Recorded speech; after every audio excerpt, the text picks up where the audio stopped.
Livro de Atos, capítulo 21. Nós vamos ler hoje sobre o final da terceira viagem missionária de Paulo, quando ele chega em Jerusalém e é recebido pela igreja. A quarta viagem seria a ida para a Espanha, como ele tinha planejado, mas essa viagem provavelmente não aconteceu, porque ele foi preso lá em Jerusalém. Nós veremos isso à medida que a exposição vai prosseguindo nos dias à frente. Mas vamos ler o texto, curtinho, do verso 17 até o verso 26. Quando chegamos a Jerusalém, os irmãos nos receberam com alegria. No dia seguinte, Paulo foi conosco encontrar-se com Tiago e todos os presbíteros se reuniram. E, tendo saudado, contou em detalhes o que Deus tinha feito entre os gentios por seu ministério. Ouvindo isso, eles deram glória a Deus e lhe disseram: você percebe, irmão, que há milhares de judeus que creram e todos são zelosos da lei. Eles foram informados que você ensina todos os judeus entre os gentios a apostatarem de Moisés, dizendo-lhes que não devem circuncidar os filhos nem andar segundo os costumes da lei. Que faremos então? Certamente saberão que você já chegou. Faça, portanto, o que vamos dizer. Estão entre nós 4 homens que voluntariamente fizeram um voto. Leve esses homens, participe da cerimônia de purificação com eles e pague a despesa deles para que rapem a cabeça. Assim todos saberão que não procede a informação que receberam a respeito de você e que, pelo contrário, você mesmo vive de conformidade com a lei. Quanto aos gentios que creram, já lhes transmitimos decisões para que se abstenham das coisas sacrificadas a ídolos, do sangue, da carne de animais sufocados e da imoralidade sexual. Então Paulo, levando aqueles homens, no dia seguinte, tendo-se purificado com eles, entrou no templo, acertando o cumprimento dos dias da purificação, até que se fizesse a oferta em favor de cada um deles. Até aqui, queridos, a leitura da palavra de Deus. Nós vamos orar mais uma vez. Ó Deus, nós pedimos a iluminação do Espírito Santo para a compreensão da Tua palavra, particularmente desse trecho que traz suas dificuldades, nos ajuda a entender. E de que forma, Senhor, o que o Senhor revelou aqui se aplica a nós hoje. Tu conheces o coração de cada pessoa aqui, Tu sabes a dor de cada um, a dúvida, também a alegria e a gratidão pelas bênçãos recebidas. Dá a cada um conforme a Tua multiforme graça, e de que seja uma noite de edificação, de alegria e de crescimento, de louvor e honra ao Teu nome. Em nome de Jesus. Amém. Amém. Queridos, eu queria destacar 5 pontos essenciais do que nós vimos na última exposição, para a gente não perder o ritmo. Bom, o primeiro é que Lucas nos forneceu detalhes do roteiro de Paulo, depois que ele saiu de Mileto, terminada aquela palavra que ele deu aos presbíteros de Éfeso. Roteiro esse que incluiu várias paradas em ilhas e cidades, com destaque para a cidade de Tiro, onde já havia discípulos e uma história cristã anterior. Então, esse é um ponto muito importante do que foi dito antes. Até porque nós dissemos, é em cima disso que muitos autores e pesquisadores hoje percebem a riqueza de detalhes do livro de Atos e a historicidade, a veracidade das informações geográficas e históricas. Um segundo ponto que eu queria destacar do que vimos segunda-feira passada é que na jornada Paulo encontra alguns cristãos, irmãos em Cristo, que movidos pelo Espírito Santo recomendam que ele não vá a Jerusalém. Não é que ele não vá a Jerusalém, mas eles previnem o apóstolo Paulo que quando ele chegar em Jerusalém, sofrimentos estão esperando por ele. E Paulo, entretanto, entende que isso era apenas uma preparação, que ele estava destinado a sofrer, estava pronto a passar por aquilo, e ele não dá ouvidos aos que disseram não vá para Jerusalém, e ele continua. Terceiro, lemos a chegada de Paulo em Cesareia, uma cidade que tem já um histórico de igreja cristã, naquela altura. Paulo ali se hospeda com Estevão, conhecido como o evangelista, que é um dos 7 que foram eleitos lá no capítulo 6 para cuidar dos pobres, geralmente conhecidos como diáconos. E ele tinha 4 filhas que profetizavam. Paulo passou um tempo com ele lá. O quarto ponto que eu queria destacar é a chegada em Cesareia do profeta Ágabo, que veio da Judéia. Esse especificamente profetizou sobre o que aconteceria com Paulo em Jerusalém, diante de que os amigos de Paulo tentam mais uma vez dissuadi-lo de ir a Jerusalém. Mas Paulo continua resoluto em seguir o propósito que ele sente que Deus havia lhe confiado. E o quinto ponto, finalmente, é a chegada a Jerusalém, junto com Lucas, que é o cronista de tudo isso, outros irmãos e um discípulo antigo chamado Nasson, que é mencionado como hospedeiro de Paulo em Jerusalém. Foi aqui que nós deixamos o apóstolo Paulo, na casa de Nasson, hospedado, e agora nós veremos o que aconteceu logo em seguida. Paulo foi, primeiro vemos isso, que a recepção que Paulo recebeu da igreja de Jerusalém, nos versos 17 a 19. Ele chegou e eles tinham viajado mais de 35 dias desde Mileto e haviam chegado a tempo da festa de Pentecostes, que era o que Paulo queria. Era uma das razões pelas quais ele tinha pressa. Ele queria chegar em Jerusalém em tempo de participar da festa de Pentecostes e chega faltando 5 dias mais ou menos, mas àquela altura Jerusalém já estava cheia de peregrinos, de judeus tementes a Deus, piedosos que moravam não só na Judéia, mas em todas as províncias do Império Romano. Quando Paulo chega, lemos aí no verso 17, os irmãos nos receberam com alegria. E embora seja uma expressão curta, nos receberam com alegria, ela é muito significativa, porque mostra que não tinha rivalidade entre Paulo e a igreja de Jerusalém, como estudiosos liberais alemães, Ferdinando Bauer, por exemplo, quis insinuar durante alguns séculos, influenciando os estudos sobre o livro de Atos, dizendo que era uma farsa para encobrir uma rixa entre o cristianismo judaico e o cristianismo paulino. Então, o texto fala aqui da alegria com que Paulo era recebido. De acordo com o livro de Atos, não tinha rixa nenhuma. Os irmãos de Jerusalém estavam felizes quando Paulo chegou e assim os receberam, o que é muito importante para nós, quando lembramos que Paulo, de fato, tinha um ministério voltado para os gentios, enquanto que Pedro e os demais apóstolos, sediados em Jerusalém, eles tinham um ministério mais voltado para os judeus. Mas era a mesma mensagem, era o mesmo evangelho, era o mesmo caminho de salvação.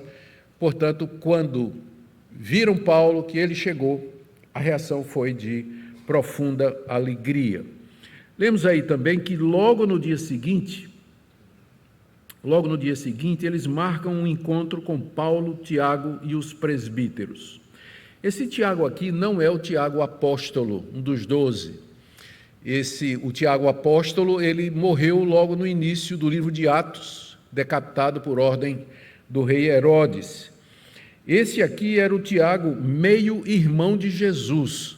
Era um judeu piedoso que se converteu depois da morte e da ressurreição de Jesus. Ele era muito respeitado, inclusive entre os judeus de Jerusalém, e é ele que escreve a carta de Tiago, que nós temos no cânon do Novo Testamento.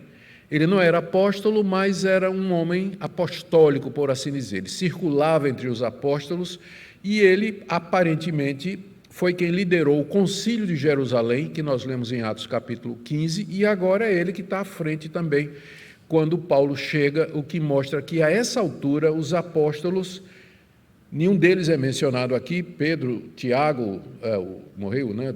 Pedro, João, Mateus, não tem ninguém em Jerusalém, nenhum dos 12 está lá. O que mostra ou que eles estavam em missão, ou que eles estavam em missão, mas a essa altura eles já tinham entregado a liderança da igreja aos presbíteros, que era o que Tiago era. Então, os presbíteros, aos poucos, foram ocupando as posições deixadas pelos apóstolos, lembrando que os apóstolos não nomearam sucessores, mas nomearam presbíteros para ocupar os lugares de liderança na igreja.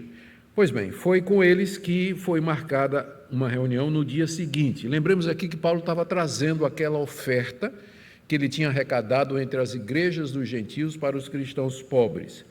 E, uma vez reunidos, diz aí o verso 19, Paulo saudou os irmãos e contou em detalhes o que Deus tinha feito entre os gentios por seu ministério.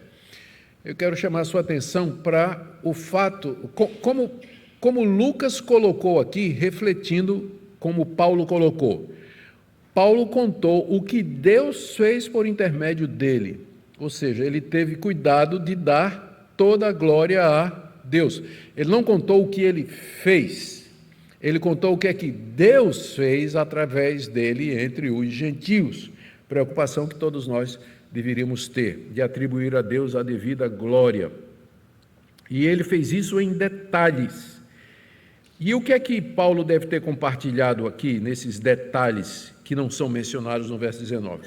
A quantidade de conversões que aconteceram durante o seu ministério em todas aquelas províncias das 3 viagens missionárias, a Caia, a Macedônia, a Ásia Menor, por onde ele passou pregando, plantando igrejas.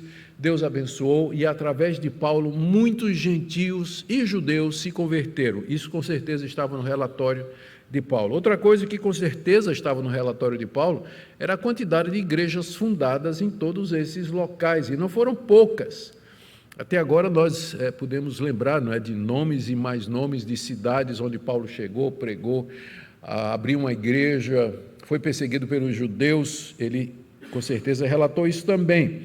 Ele deve também ter relatado os sinais e prodígios que Deus fez através dele entre os gentios, a cura de pessoas, a libertação de oprimidos pelo diabo. Também relatou seu discipulado, o ensino, a formação de líderes, quantos novos presbíteros tinham sido preparados e instalados pelo apóstolo Paulo nas igrejas que ele havia fundado, e também, sem dúvida, a resistência que ele encontrou da parte dos judeus que o perseguiam ou perseguiram em praticamente todas as cidades onde ele esteve pregando o evangelho, preparando ciladas contra ele e fazendo tudo o que estava ao alcance deles para impedir o avanço da pregação do apóstolo Paulo. Paulo deve ter contado quantas vezes foi apedrejado, quantas vezes foi chicoteado, dado como morto, expulso da sinagoga. Então ele está dando aqui um relatório de cerca de 12 a 14 anos de trabalho missionário, que é o tempo que a gente acha que ele trabalhou ali ao redor do Vale do Mediterrâneo. E Tiago e os irmãos, ao ouvirem, lemos aí no início do verso 10, reagiram com muita alegria, dando glória a Deus. Início do verso 10. O que mostra mais uma vez que a igreja de Jerusalém, apesar de ser composta de judeus zelosos da lei, entretanto, ela podia entender e apreciar o fato de que os não-judeus estavam sendo incluídos no reino de Deus e que aos milhares eles tinham vindo através do ministério do apóstolo Paulo. Eles podiam se alegrar com isso. E o que nos traz uma lição muito importante, especialmente para aqueles que são obreiros, que estão à frente de algum tipo de ministério na vida da igreja, é a gente se alegrar com o sucesso, eu vou usar a palavra com cautela pela falta de uma melhor, o sucesso de outros irmãos que são honrados, a quem Deus abençoa, debaixo do quem a obra cresce, novos convertidos chegam, igrejas são plantadas, pastores que são usados por Deus de uma maneira mais pública. Então, a gente se alegrar com isso, como eles fizeram aqui, estão se alegrando com o sucesso do ministério de Paulo. É uma dádiva de Deus, em vez de ficarmos com inveja, rancorosos e dizendo, Deus, por que ele, o que é que ele tem que eu não tenho, por que é que ele ganha mais alma para Jesus do que eu, a igreja dele tem mais membros do que a minha, ele tem mais seguidores no YouTube do que eu. Então, esse tipo de comparação, ela não é de fato do Espírito Santo.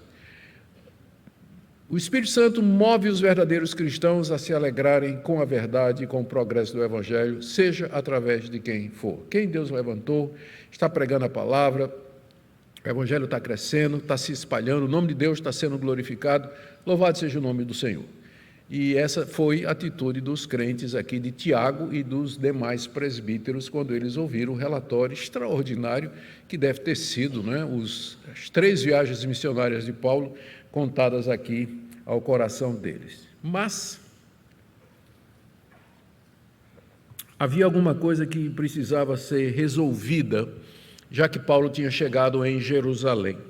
E Paulo não era uma figura que passava despercebida. A igreja de Jerusalém, que tinha começado com 120 irmãos no dia de Pentecostes, ela havia crescido exponencialmente. Tiago aqui menciona na conversa dele com Paulo que a igreja era composta de centenas de milhares de judeus piedosos que haviam crido. Muitos eram ex-fariseus, ex-sacerdotes, talvez ex-saduceus, mas a boa parte da população de Jerusalém, àquela altura, havia se tornado cristã. Os judeus que moravam ali, moravam na Judéia, haviam crido na pregação dos apóstolos de que Jesus era o Messias esperado, haviam sido batizados em nome de Jesus e eles provavelmente se reuniam em sinagogas próprias. Na carta que o próprio Tiago escreve, no capítulo 2, se você quiser ver comigo, eu quero apenas dar uma evidência de alguma coisa que eu vou dizer aqui, que é até interessante para a gente desenvolver depois na questão do culto. Tiago, sabe quando a página da Bíblia cola exatamente naquele lugar que você queria abrir? Mas isso acontece comigo, com você não. Tiago 2, olha aqui o que diz a nossa tradução, a NAA. Parece que a Almeida atualizada traz ajuntamento, igreja ou comunidade, mas Tiago capítulo 2, verso 2. Porque se entrar na sinagoga de vocês um homem com anéis de ouro nos dedos, vestindo roupa luxuosa, entrar também um pobre muito mal vestido, e vocês derem um tratamento especial ao que está vestido com a roupa luxuosa, dizendo, você sente-se aqui no lugar de honra, e disserem ao pobre, você fique em pé ou sente-se ali embaixo do estrado dos meus pés, será que não estão fazendo distinção entre vocês mesmos, etc.? Eu chamo a sua atenção porque a tradução está absolutamente correta no original. Tiago está dizendo, se na sinagoga de vocês entrar uma pessoa mal vestida. Essa carta de Tiago foi uma das primeiras a ser escritas, então ela reflete um período muito cedo do cristianismo, o que nos mostra que então os primeiros cristãos, particularmente aqueles da Judéia e de Jerusalém, eles tinham suas próprias sinagogas. Eles seguiam o culto, o tipo de culto que era feito na sinagoga, leitura da lei, exposição da lei, leitura dos profetas, da lei, dos salmos. Havia o rabino no local especial em que ele falava, né? No caso provavelmente era um pastor, não é, que devia fazer isso. As mulheres, elas tinham que usar o véu, lembra que Paulo fala em 1 Coríntios 11, não é? Eles estavam seguindo o modelo da sinagoga. E provavelmente era isso que acontecia em Jerusalém, havia dezenas de sinagogas cristãs, eles eram judeus, mas judeus cristãos. Alguns até pensavam que o cristianismo, no começo, era uma das seitas do judaísmo. Não tinham os fariseus, não tinham os saduceus, não tinham os zelotes, não tinham os essênios, então eles achavam que o cristianismo era um ramo do judaísmo. Essa era a primeira impressão que se tinha dos cristãos logo que o cristianismo surgiu. E esse desmembramento do cristianismo, do judaísmo, não foi sem muitas dores. E só de fato aconteceu depois da destruição de Jerusalém e do templo no ano 70. Foi quando, por assim dizer, o golpe final da providência no judaísmo, no cristianismo judaico, porque aí perdeu a sua razão de ser, perdeu o ânimo e eles se espalharam ainda durante um tempo, mas finalmente prevaleceu o cristianismo gentílico, que é o que chegou até nós, não é? Chegou até nós. E graças a Deus por isso. Bom, o que Tiago diz a Paulo aqui é o seguinte, primeiro, você percebe, estou no verso 20, você percebe, irmão, que há milhares de judeus que creram e todos são zelosos da lei. Esse é meu primeiro ponto. Lá em Jerusalém, os judeus que se converteram, eles seguiam à risca a lei de Moisés. O que é que isso significava? Eles criam que Jesus era o Filho de Deus, que Jesus era o Salvador, que Jesus de fato era Deus conosco, Emanuel, como nós cantamos, mas eles continuavam a circuncidar os seus filhos, a seguir a dieta que Moisés havia prescrevido, não pode comer determinados animais, nem sangue. Tinha um calendário judaico, inclusive a festa de Pentecostes, que Paulo queria estar nela, queria acontecer dali a 5 dias, e tinha votos que eram feitos, que eram ordenados, oferecidos pela lei de Moisés. Ninguém era obrigado a fazer o voto, né? O voto era voluntário, como por exemplo o voto de Nazireu, e vários outros costumes. Os cristãos de Jerusalém, eles continuaram a praticar os costumes da lei de Moisés. Eles não pararam, não. Eles talvez não tinham percebido ainda todas as implicações da morte de Cristo na cruz, que de uma vez por todas faria cessar todo o cerimonialismo do culto do Antigo Testamento. Eles ainda talvez não tinham percebido. Como Paulo viu adiante, por isso que Deus teve que levantar um que não era dos 12, um que foi treinado fora de Jerusalém, porque Paulo foi treinado lá na cidade de Tarso da Cilícia, que era longe de Jerusalém, embora ele tenha feito o mestrado dele e tinha feito o nome que se diz, né? Tinha feito lá os estudos dele em Jerusalém aos pés de Gamaliel, mas Paulo era um judeu da dispersão. Ele não era um judeu de judeus de lá da Judéia, ele era um judeu da dispersão. Ele cresceu num ambiente helenístico, gentílico. Então foi ele que Deus foi levantar para levar o evangelho para fora de Jerusalém. Porque se dependesse dos apóstolos inicialmente, eles não teriam ido, né? Foi preciso aquela perseguição contra Estevão para Deus dizer: show, sai todo mundo de Jerusalém, vocês vão pregar o evangelho aí pelo Império Romano. E foi quando os apóstolos se dispersaram. Então, mas lá em Jerusalém prevaleceu esse tipo de cristianismo. Eles tinham ouvido. O problema agora, vejam as implicações agora. Aqueles judeus cristãos que eram zelosos e praticantes da lei de Moisés, juntamente com os judeus não cristãos e que não queriam nada com os gentios, tinham ouvido uma série de boatos a respeito do apóstolo Paulo.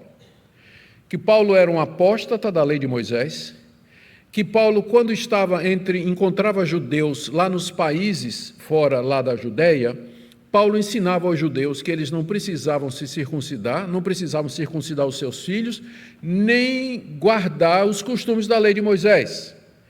Então, era essa a boataria, o rumor que tinha chegado em Jerusalém a respeito do apóstolo Paulo. E agora, Paulo estava lá em Jerusalém, na boca do leão. Por um lado, você tinha os judeus cristãos que tinham ouvido dizer que Paulo estava ensinando isso, e por outro, você tinha o sinédrio inteiro, você tinha os capitães do templo, você tinha os sacerdotes, você tinha os fariseus, todos odiavam o apóstolo Paulo, porque um dia tinha sido um deles, mas agora pregava a fé que antes ele queria destruir. E agora Paulo está ali, não é? Então, Tiago tem uma ideia, e aqui nós entramos na segunda parte do nosso texto. Essa primeira parte foi a chegada tumultuada, por assim dizer, de Paulo lá em Jerusalém, não é? Ou pelo menos se preparando para ser tumultuada. E a segunda parte é o conselho que Tiago e os presbíteros dão ao apóstolo Paulo. Conselho esse que tem levantado as sobrancelhas de muitos cristãos, desde Lutero a Calvino, através da época. O conselho de Tiago é baseado no seguinte: verso 21. Eles foram informados que você ensina todos os judeus entre os gentios a apostatarem de Moisés, dizendo que não devem circuncidar os filhos nem andar segundo os costumes da lei. Que faremos então, Paulo? Porque certamente saberão que você já chegou. Ou seja, Paulo não era alguém que pudesse chegar numa cidade como Jerusalém e passar despercebido, não é? Então, todo mundo sabia quem era e a história dele. Então, o que faremos? Faça então, verso 23, o que nós vamos dizer? E aí, Tiago parece que já tem pronta a solução, né? Alguns estudiosos, lendo essa passagem, diz que os 4 homens que tinham feito voto já estavam lá preparados, porque Tiago sabia desde o começo o que ele ia propor ao apóstolo Paulo. Não dá para dizer que sim nem que não, mas que é muita coincidência, não deixa de ser, não é? Eles tinham lá exatamente o que poderia ser a solução para o dilema. Paulo era visto como apóstata e isso poderia fazer com que ele fosse rejeitado pela igreja de Jerusalém ou preso e morto pelos judeus lá em Jerusalém, como eventualmente quase acontece. Aí, Tiago traz o conselho. Faça, portanto, o que vamos dizer. Verso 23. Estão entre nós 4 homens que voluntariamente fizeram um voto. Esse voto aqui, queridos, era o voto de Nazireu. Esse voto está lá no livro de Números, capítulo 6, você pode ler os detalhes depois. Mas eu vou resumir. Era voluntário, era por um tempo apenas. O alvo desse voto era a pessoa consagrar-se a Deus se abstendo do vinho e de tocar em animais mortos, e ele deixava o cabelo crescer pelo tempo do voto, e terminado o tempo, ele tinha que rapar o cabelo no templo e oferecer o cabelo juntamente com um carneiro, pães sem fermento, como sacrifício ao Senhor no final do voto. E aí o voto dele estaria terminado. Tinha 4 judeus cristãos que tinham feito esse voto de Nazireu. E eles estavam lá quando Paulo chegou, e os dias do voto deles estavam chegando ao fim. E Tiago disse, você não chegou numa hora melhor, Paulo, porque nós já estamos com a solução aqui para você. Olha, que esses 4 irmãos, eles fizeram o voto de Nazireu. Então, eles provavelmente não têm dinheiro para pagar. Então, o que é que vocês vão... Porque tinha despesas envolvidas, tinha o carneiro, tinha a parte do sacerdote, não é? Nada de graça, nem o voto de Nazireu.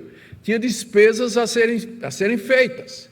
Então, Paulo, você faz o seguinte, você se junta com esses homens, você vai no templo com eles, acerta com o sacerdote as despesas da conclusão do voto deles, e aí todo mundo vai saber que você é um judeu praticante.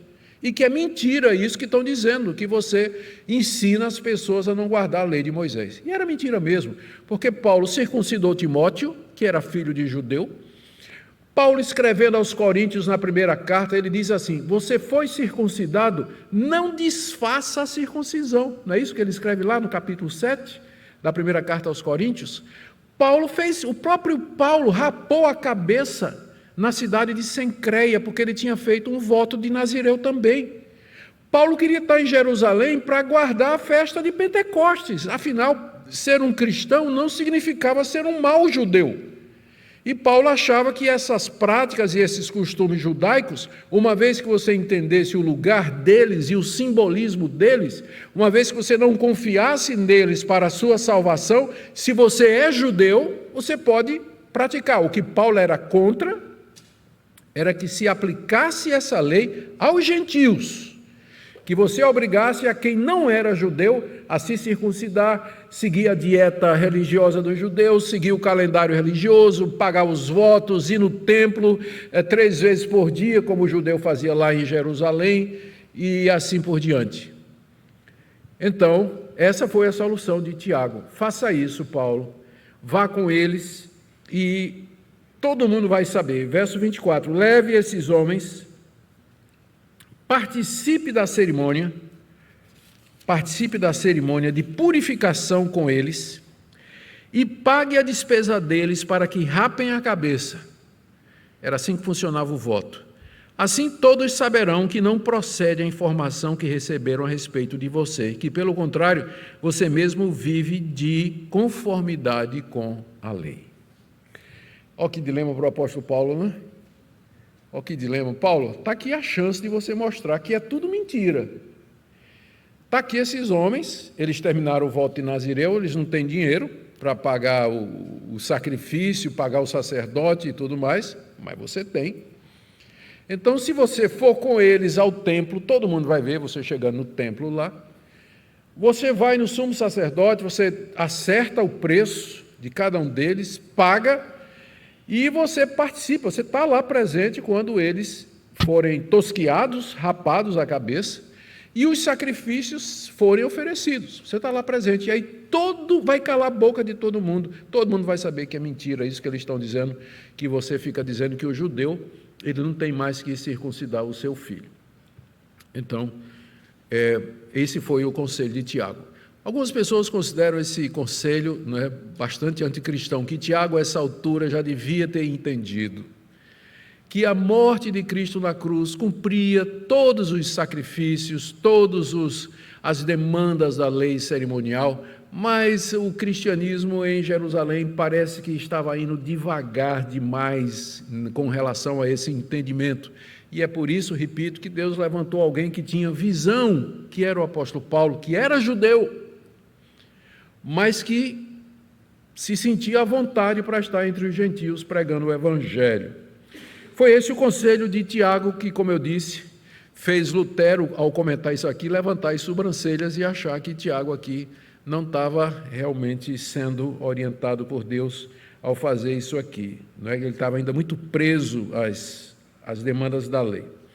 Bom, mas o propósito de Tiago, pelo bem ou pelo mal, certo ou errado, o propósito dele, na verdade, era proteger o apóstolo Paulo e permitir que ele continuasse o seu ministério, não é? E aí, no verso 25, ele diz aqui, Tiago continua falando com Paulo, dizendo: quanto aos gentios que já creram, já lhes transmitimos decisões para que se abstenham das coisas sacrificadas a ídolos, do sangue, da carne de animais sufocados e da imoralidade. Essa decisão tinha sido tomada vários anos atrás, Atos capítulo 15, antes mesmo provavelmente nos meados da primeira viagem missionária do apóstolo Paulo, dependendo da datação de Gálatas, não é? Aquela decisão que foi tomada lá em Atos 15, dizia que os gentios tinham que se abster de carne sufocada, carne sacrificada aos ídolos, sangue e prostituição. Aquela decisão que nós já vimos servia para ensinar o procedimento dos gentios diante da dieta religiosa dos judeus em ambientes onde tivessem de conviver com os judeus cristãos. Porque esse era um problema no século I que nós hoje não temos condição de avaliar a dimensão. Numa mesma igreja você tinha esse tipo de judeu que guardava a lei de Moisés e o gentio pagão que era adorador de Afrodite. O que é que os dois tinham em comum? Eles creram em Jesus. Aí se sentam para a mesa para comer, aí o gentio pega lá a perna do porco, não é? Aí o judeu olha para ele, não é? É porco? Mas é proibido na lei de Moisés. Ué, mas eu não sou judeu. Sim, mas você está me ofendendo. Você não pode comer porco. Tá bom. Deixa o porco lá e pega a buchada. Aí o judeu diz, assim não pode. Você não pode estar comendo essas coisas. Então, como fazer para promover a comunhão entre judeus e gentios convertidos no primeiro século na mesma igreja, para que eles pudessem ter comunhão à mesa, para que pudessem sentar na mesma mesa? A resolução foi essa: em situações assim, os gentios se abstenham de comer carne sacrificada aos ídolos, animal que morreu sufocado, porque o animal que morre sufocado morre com sangue dentro. O judeu, quando matava o animal, sangrava o bicho, deixava o sangue correr na terra e comia só o animal sangrado. Sufocado não. Vocês têm que abandonar esse tipo de comida, o sangue, e particularmente a prostituição. De todos os pecados que o mundo gentílico cometia, a imoralidade sexual era aquele pecado mais aborrecido pelos judeus. Os judeus odiavam isso aí nos gentios, porque eles não tinham moral nenhuma, enquanto que a lei de Moisés trazia uma série de regulamentações, começando com o mandamento não adulterarás e os seus desdobramentos. Os gentios não tinham lei. Por isso, esse mandamento veio no meio desses outros que estão relacionados com o culto a Deus do Antigo Testamento. O que Tiago está dizendo a Paulo é o seguinte: Paulo, nós não voltamos atrás na decisão sobre os gentios, apesar de toda a pressão que a gente está sofrendo aqui. Nós estamos cercados de judeus adoradores que reconhecem que Jesus é o Messias, mas que querem guardar a lei de Moisés. Mas nós não cedemos àquela decisão de anos atrás que exigia dos gentios somente isso, que na comunhão à mesa com os judeus se abstivessem desse tipo de coisas, e no geral da fornicação. Nós mantivemos isso aqui. Nós não estamos voltando atrás, dizendo para você, vá lá, seguir isso aí como se a gente... Vá lá fazer esse voto como se a gente tivesse esquecido que essas coisas são apenas simbólicas ou não, simbólicas e típicas de Jesus Cristo.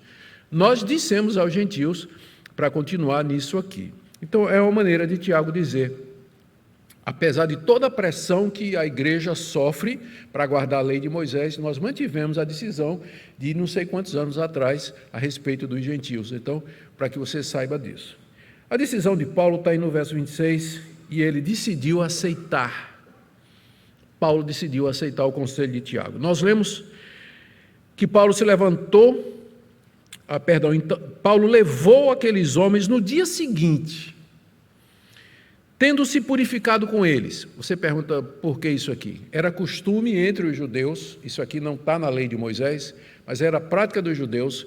Toda vez que eles iam para território gentílico, que saíam da Judéia, entravam em território gentílico, quando eles voltavam, eles se purificavam. Geralmente 7 dias. Era o tempo de purificação, por causa da distância que eles tinham dos gentios, eles tinham nojo dos gentios. Era um povo que devia ir todo para o inferno, né, na mente do judeu praticante. Então ele chegava do território gentílico, ele passava 7 dias se purificando. Paulo tinha vindo, né? De território gentílico. Então, juntamente com os irmãos, ele fez a purificação, entrou no templo, só podia entrar no templo devidamente purificado, acertou o cumprimento dos dias da purificação, aqui já é os dias em que o voto terminaria, que são 7 dias, eles acertaram que dali uma semana terminaria, não é? Porque veja o que diz o verso 27, que a gente vai ver segunda-feira. Quando já estavam por findar os 7 dias, os judeus, etc., então, eles fixaram em 7 dias o tempo da purificação. No 7º dia, ofereceriam sacrifícios, cortariam o cabelo e o voto estaria encerrado, e a estratégia de Tiago teria funcionado, só que não.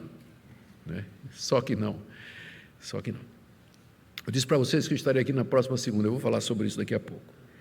Paulo, então, resolveu fazer isso aqui. O que nós aprendemos aqui, meus irmãos? O que nós podemos tirar? Parece tão distante tudo isso, não é? Mas o que nós podemos aprender aqui? Vamos ver.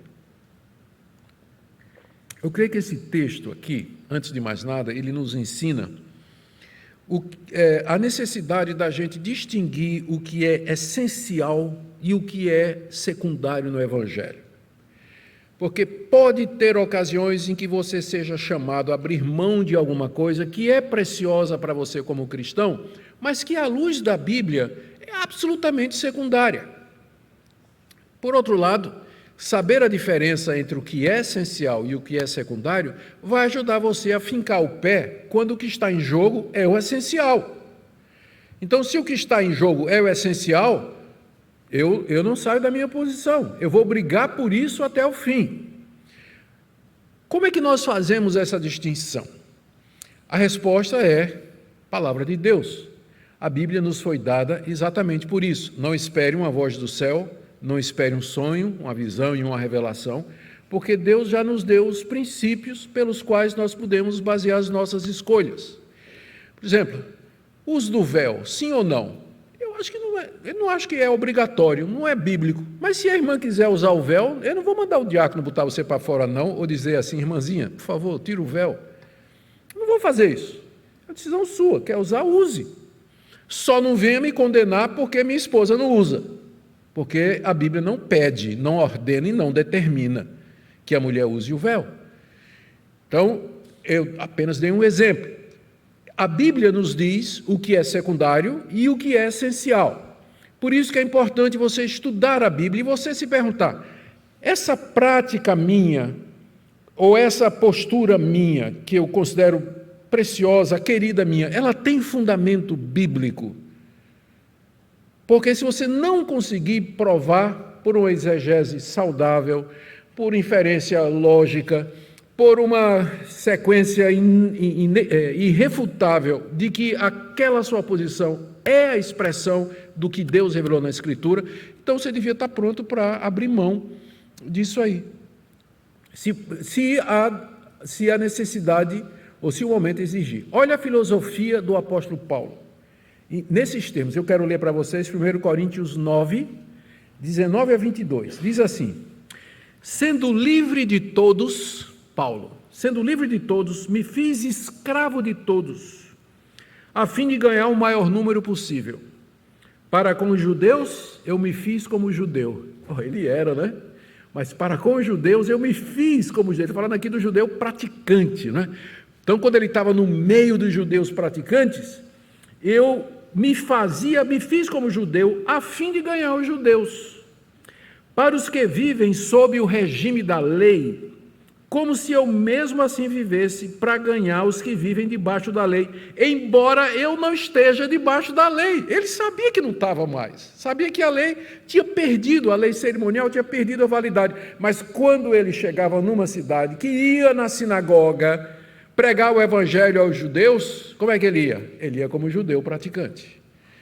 Ele não comia aqueles alimentos, ele guardava o calendário sagrado dos judeus, ele fazia voto, circuncidou Timóteo numa determinada ocasião, porque era necessário por causa dos judeus daquela região. Então, essa era a filosofia do apóstolo Paulo. Aí ele continua aqui: aos sem lei, ou seja, quando eu estou entre os gentios que não têm a lei, como se eu mesmo fosse, não estando sem lei para com Deus, mas debaixo da lei de Cristo, que é maior ainda, não é? Para ganhar os que vivem fora do regime da lei. E olha o resumo que ele faz aqui: fiz-me fraco para com os fracos, a fim de ganhar os fracos. Quem são os fracos aqui? Os judeus praticantes, cuja consciência ainda é fraca, ainda não dá a ele condição de se livrar dessas peias da lei e servir a Cristo livremente. Fiz-me fraco para com os fracos, a fim de ganhar os fracos. Fiz-me tudo para com todos, a fim de, por todos os modos, salvar alguns. Era essa a filosofia de ministério do apóstolo Paulo. Por que só de ministério? Por que não dizer de vida? Poderia ser a sua, a minha.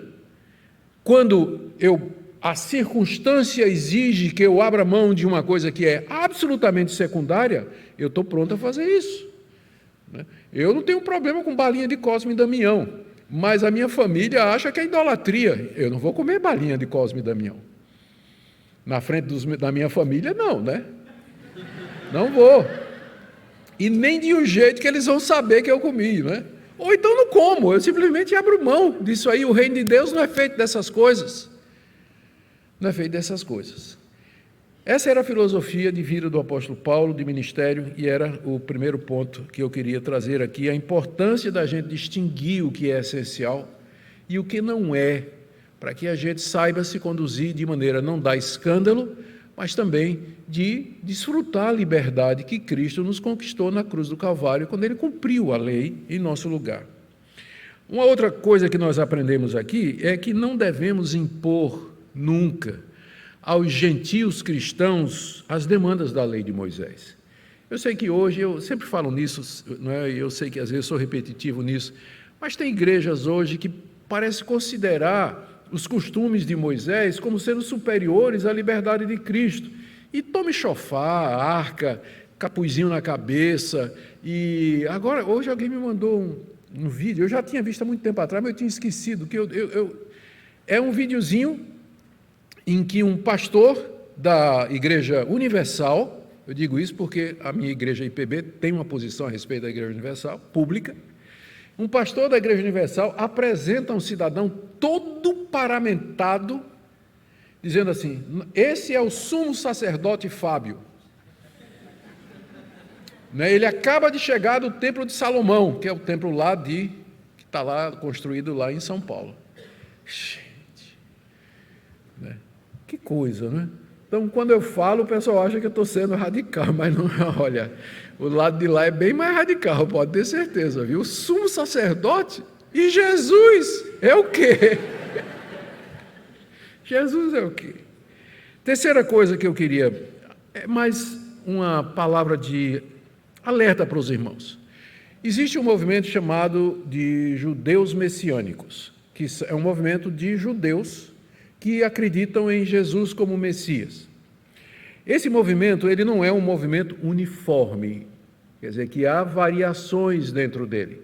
E dentro do judaísmo messiânico, existe uma vertente unitarista, que eu creio que é a maior de todas, que acredita que Jesus é o Messias, mas não acredita que ele é Deus. Por isso eles negam a Trindade, são chamados de unitários. E eles não reconhecem Yeshua HaMashiach como sendo o Deus Yahweh do Antigo Testamento, que assumiu forma humana e esteve entre nós. Por isso, quando você estiver em contato com os judeus messiânicos, você faça essa pergunta: você crê que Jesus é Deus, que Ele é divino? Você crê na Trindade? E de repente você pode se surpreender com a resposta, não é? Porque o pessoal fica entusiasmado: judeus messiânicos, não é? Que coisa maravilhosa. Cuidado. Faça essa pergunta para você saber exatamente com que tipo de judeu messiânico você está lidando. Você pode estar lidando com um grupo unitarista, que não crê na divindade do nosso Senhor e Salvador Jesus. Amém?